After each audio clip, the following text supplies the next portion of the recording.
Hola, buen día. Soy el maestro Alonso Novoa. Ayer me atreví a hacer un pequeño video, y quiero agradecer la gran recepción que tuvo. No pensé que mis palabras o reflexiones fueran a llegar a tanta gente y les quiero agradecer. Quiero también agradecer a toda esa gente que se acercó a mí con respecto a las dudas que tiene de cómo he llevado la metodología de primer grado, que va de acuerdo al libro sin silábico. Y también agradecerles las palabras de aliento y que me dicen que también piensan lo mismo acerca de que hay otras opciones, ¿no? Qué bueno que las reflexiones fueron adecuadas. Y me preguntaban mucho en qué trabajar en la primera semana. Tengo la ventaja de que empecé este proceso de pilotaje con los podcasts educativos el 10 de agosto, el día que oficialmente íbamos a empezar, pero que fue suspendido. Yo tenía pensado, cuando se me ocurrieron la idea de los audios, de los podcasts, eh, yo quise diseñar la estrategia, pero no sabía si iba a ser funcional, principalmente porque mis alumnos están en una comunidad muy aislada y una comunidad donde no hay internet. Solamente algunas mamás tienen celular, pero con poco acceso.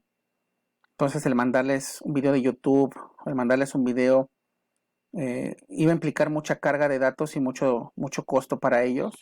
Entonces lo que decidí era pues qué alternativas ofrecer aparte de eso, pues fue el audio, ¿no? Algunos ya han escuchado los audios que he hecho y les quiero agradecer ese entusiasmo que han visto.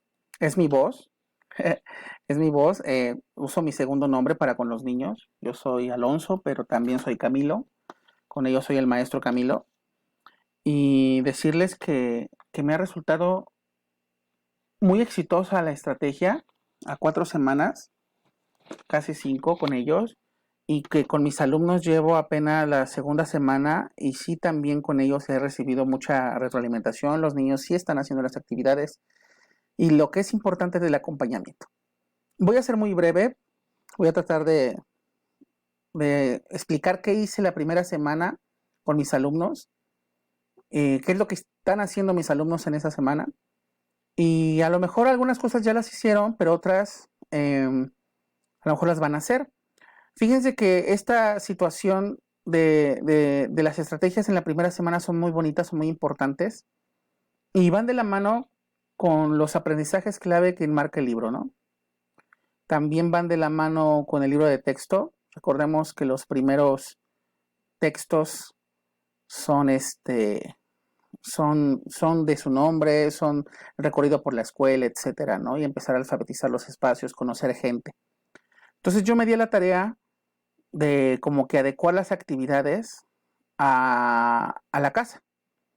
La primera actividad del lunes, la que yo les propongo, así en concreto, pues es una presentación. Para usar esta hoja que yo no hice, esta la encontré en algún grupo de Facebook, no sé quién sea el autor, pero me gustó porque pues no tenía tantos elementos, era una escritura sencilla, desde la entrada de su nombre, de cómo se llama, que pusieran un foto o un dibujo, una foto o un dibujo, que pintaran y escribieran aquí el color favorito, su comida favorita, su actividad favorita y su cumpleaños.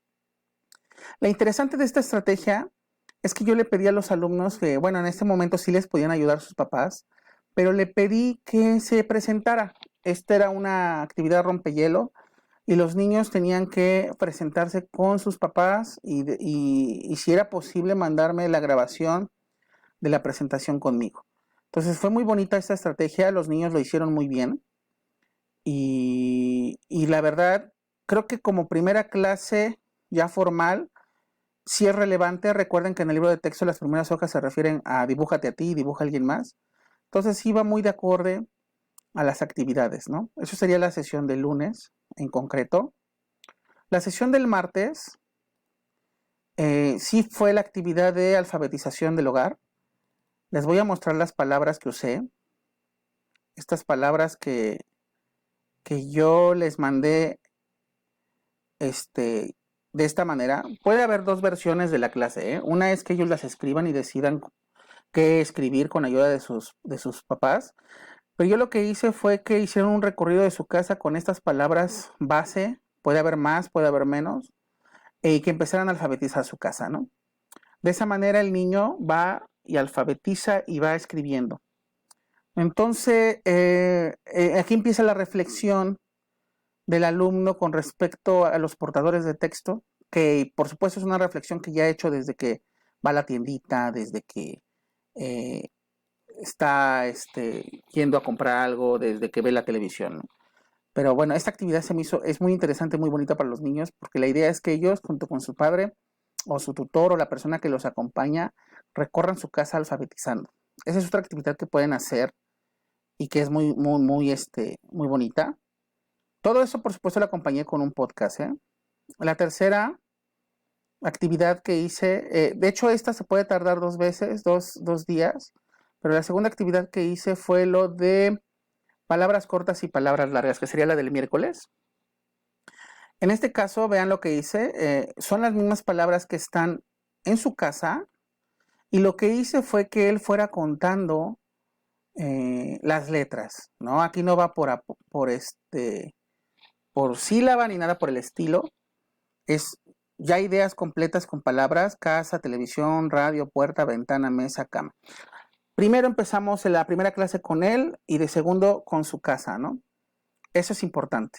Entonces aquí él va escribiendo el número de letras y en la pared, que yo ya he dominado como su espacio de pared didáctica, van a recortar estas dos frases, palabras cortas y palabras largas. Yo les decía a los niños en el podcast, ¿no? En palabras cortas vas a pegar las que tú consideres que tienen poquitas letras, y en palabras las que tú consideres que tengan largas, que sean muchas letras, ¿no? Entonces el niño hace una reflexión personal. Ya después uno lo guía porque después le pregunta a uno: ¿tú crees que radio, que tiene 5 letras, estará en palabra corta o en palabra larga? Regularmente, y mi criterio es que de 5 letras para abajo es corta, de 6 letras para arriba es larga, y ese es el criterio que yo manejo con los alumnos. Pero primero que ellos reflexionen y después observen que, aunque por ejemplo ventana sea algo muy grande, o por ejemplo la casa, que es algo muy grande, no tiene que ver con el tamaño de su letra. Esa es otra reflexión que hacen. En algún momento algunos niños con hormiga y la palabra oso, no me acuerdo si era oso u otro animal que era grande, decían que la palabra era la de hormiga porque era muy grande, y creían que al ser grande el animal, la palabra iba a ser grande. Entonces esta reflexión es muy interesante para los niños. Eso sería una tercera sesión con palabras cortas y palabras largas, ¿no? La del jueves, seguimos con esta reflexión de palabras cortas y palabras largas, pero antes de eso hacemos un juego. Y es que yo aquí les puse unas palabras a los niños y les dije que las pegaran en su libreta de trabajo y dibujaran lo que dice y lo volvieran a escribir. Y les dije: vayan a buscar en las palabras que tienen en los rincones. Las palabras no nada más se quedan ahí, tienen que hacer juego con ellos. Entonces, el alumno, sin ayuda, iba observando las palabras de los rincones de su casa hasta encontrarlas y poderlas pegar y dibujar. Esa es una actividad muy interesante para ellos. Y después en esta, que son palabras indistintas, que simplemente es para que ellos las separen en palabras cortas y palabras largas, que seguimos con el tema de la semana, ¿no? Eso sería para el jueves. Ya entonces tenemos una semana de trabajo sin libro de texto.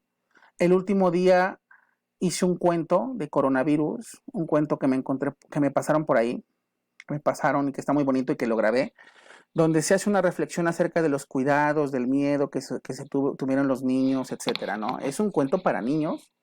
Si quieren, luego se los puedo subir. Y ese cuento del coronavirus simplemente fue como una cuestión de sensibilización. Yo procuro todos los viernes mandar un cuento como fin de la semana, y el cuento a veces se trabaja con las palabras, a veces no, a veces es socioemocional, etcétera. Entonces siempre es la parte del cuento muy importante. Esa sería una primera semana de trabajo con unos materiales que si se dan cuenta no son tantos materiales, pero la idea es jugar con ellos, ¿no? Y ya se consolida de lunes a viernes. De hecho, incluso esta semana el 16 cae y tendrían un colchón de una sesión menos, pero esta sería una primera semana. Yo Les mando este material impreso a mis alumnos que son de rezago y les mando estos audios con mi voz en memoria USB. Y ellos, bueno, yo hice una encuesta al principio de la estrategia y me di cuenta que el 100% de mis niños tienen algún reproductor de audio, ya sea la televisión con entrada USB, ya sea una de las bocinitas que los papás usan cuando van a la finca a cortar café, y que lo tienen como música ambiental de acompañamiento, o tienen radios en casa, o tienen incluso algunos celulares. Entonces, la estrategia se presta a que podamos ser incluyentes con todos los niños independientemente de sus recursos. No tuve el caso de que algún niño no tuviera radio. De todas maneras, yo tenía listo un radio pequeño para prestárselo en caso de, ¿no? Pero esta es la estrategia que estoy empleando. Ahorita esta semana están trabajando una memoria por pareja y al principio nada más fue 3 memorias por todos los niños, ¿no? Pero gracias a las donaciones de muchas personas que han creído en el proyecto, he podido facilitar el acceso para los niños, pero aún así los padres de familia están muy contentos con la dinámica y me han dicho que quieren conseguir sus memorias personalizadas porque saben que ahí va a estar la biblioteca de audios para sus hijos para las clases a distancia. Quise darles una actividad así en concreto y decirles que es muy breve, igual es sin guión, es simplemente una experiencia de lo que yo hice que me fue funcional esta semana y que lo hagan. Si se dan cuenta, no hubo nunca letras aisladas ni sílabas aisladas, fue siempre una actividad con un propósito, desde su presentación, desde la alfabetización del hogar, siempre yendo a esas palabras, lo de la reflexión de palabras cortas y palabras largas, ¿sí? Y al final un cuento con carácter socioemocional, que era más para que ellos escucharan en familia, ¿no? Esta es mi primera semana de trabajo que les propongo para que ustedes la lleven a cabo con sus alumnos sin libro de texto. Y ojo, la cuestión del nombre es las primeras lecturas, es la primera actividad del libro, ¿no? La siguiente semana que empezamos a trabajar con los nombres de su familia es cuando yo reconfiguro la actividad de trabajar con los nombres de sus compañeros y lo hago con los nombres de su familia. Entonces eso sería para la siguiente semana. Espero les haya gustado esta pequeña información, es muy rápido, muy light. Y decirles que me han dicho acerca de los cursos o que si les puedo dar alguna asesoría. Voy a estar publicando yo creo que mañana alguna fecha esta semana para, primero, haya gente interesada en cómo hice mis audios. La verdad es algo muy sencillo, traté de ser muy sencillo y eso también se los voy a explicar a través de un pequeño tallercito. Y también una asesoría que me pedían algunos maestros con respecto a las planeaciones o las actividades. Pues esto sería una especie de acercamiento a la metodología. Nos tardaríamos al menos unas 4 o 5 horas platicando, si no es que más, acerca de la metodología. Como les digo, no soy experto, soy muy práctico, soy más práctico que teórico, ¿no? Entonces esta es mi propuesta de trabajo para la semana 1, que corresponde al 14 de septiembre. Y la dejo como un ejemplo de lo que pueden realizar con sus alumnos. Gracias por todo el apoyo, espero me ayuden compartiendo con más maestros, con padres de familia y que no le tengan miedo a la metodología. Creo que es un buen momento para cambiar paradigmas con toda la situación y que siempre he pensado que nos quejamos mucho del rezago educativo de tercero, cuarto, quinto y sexto, de los rezagos en comprensión lectora y creo que el problema o donde debemos dirigir la mirada es la forma de alfabetización. Si seguimos alfabetizando como siempre, probablemente por eso hemos tenido los mismos problemas de siempre. Entonces hay que cambiar ciertas prácticas, ¿no? Les agradezco mucho la atención. Bonito fin de semana. Espero les ayude esta información. Estamos en contacto y suerte. Sin miedo. Se despide de ustedes el maestro Alonso Novoa. Hasta luego.